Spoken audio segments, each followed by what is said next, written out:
Les canapés BZ sont très pratiques, mais au niveau esthétique, ils ne correspondent pas tout à fait à mon goût. Malgré tout, j'ai essayé de m'en accommoder puisque j'ai un canapé BZ dans ma location meublée. Donc j'ai essayé vraiment de le décorer pour qu'il corresponde un peu plus à mes goûts. Voilà ce que ça donne aujourd'hui. J'aime beaucoup les textures, les couleurs qui vont bien avec mon style globalement, mais je pense qu'on pourrait le rendre un peu plus confortable.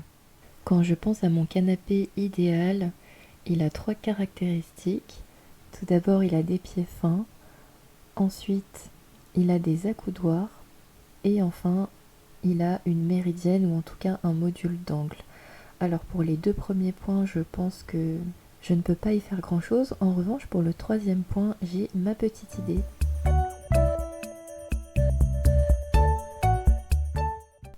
Pour créer un module d'angle, il me fallait trouver un pouf.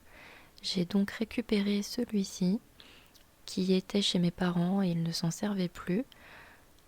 Le revêtement en faux cuir est très abîmé, mais en dehors de ça, le pouf, enfin sa structure est en très bon état et je trouvais ça dommage de le jeter. Donc il sera parfait pour mon projet après un petit peu de préparation pour enlever ce qui reste du revêtement sur le dessus et une bonne aspiration.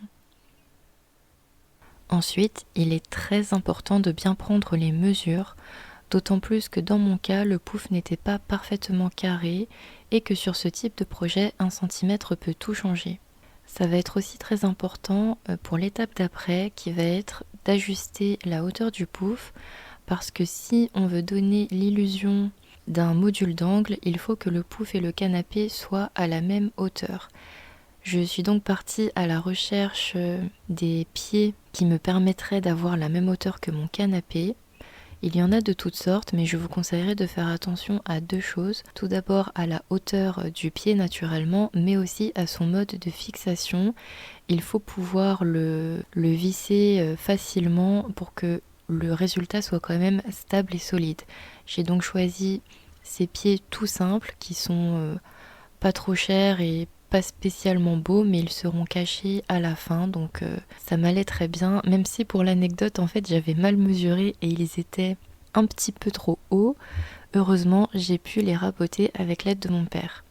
Une fois les pieds fixés, j'ai pu m'atteler à ma partie préférée qui est la couture de la housse. Il existe différentes façons de coudre une housse pour pouf. Je vous mettrai d'ailleurs le lien vers un tuto qui m'a bien aidé. Moi j'ai choisi la façon la plus simple qui consiste à coudre un carré pour le dessus et 2 rectangles pour les côtés. Faites simplement attention au moment des découpes à bien reporter vos marges de couture, chose que je n'avais pas bien faite et qui m'a donné un petit peu de fil à retordre. Au niveau du tissu, j'ai tout simplement choisi le même plaid que j'utilise pour recouvrir mon canapé car j'aime beaucoup ce tissu, il a une bonne tenue et surtout il est très opaque, on ne voit pas à travers.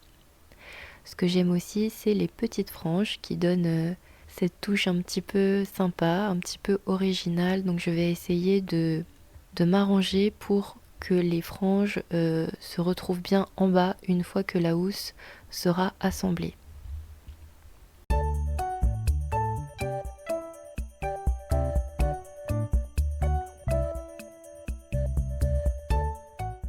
Pour la couture, j'utilise ma petite machine à coudre qui m'avait été offerte par ma sœur, je l'aime beaucoup.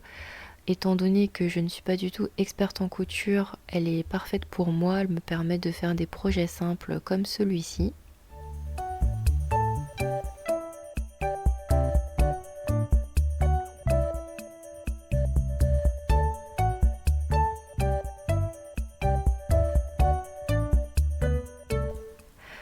Une fois les coutures terminées, j'étais soulagée de constater que la housse tombait parfaitement sur le pouf.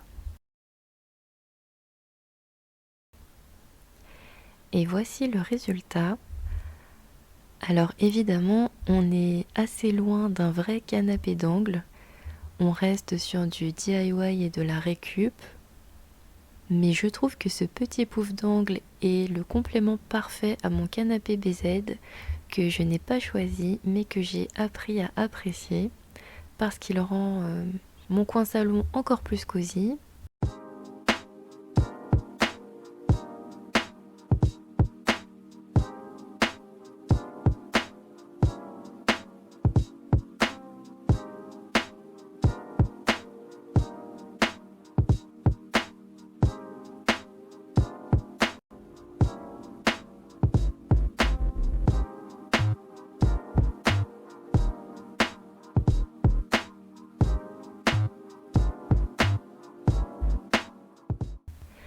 Cette vidéo est maintenant terminée, merci de l'avoir regardée, j'espère qu'elle vous a plu et qu'elle vous a montré qu'on pouvait avec un petit peu d'imagination améliorer son intérieur à moindre coût et relativement facilement.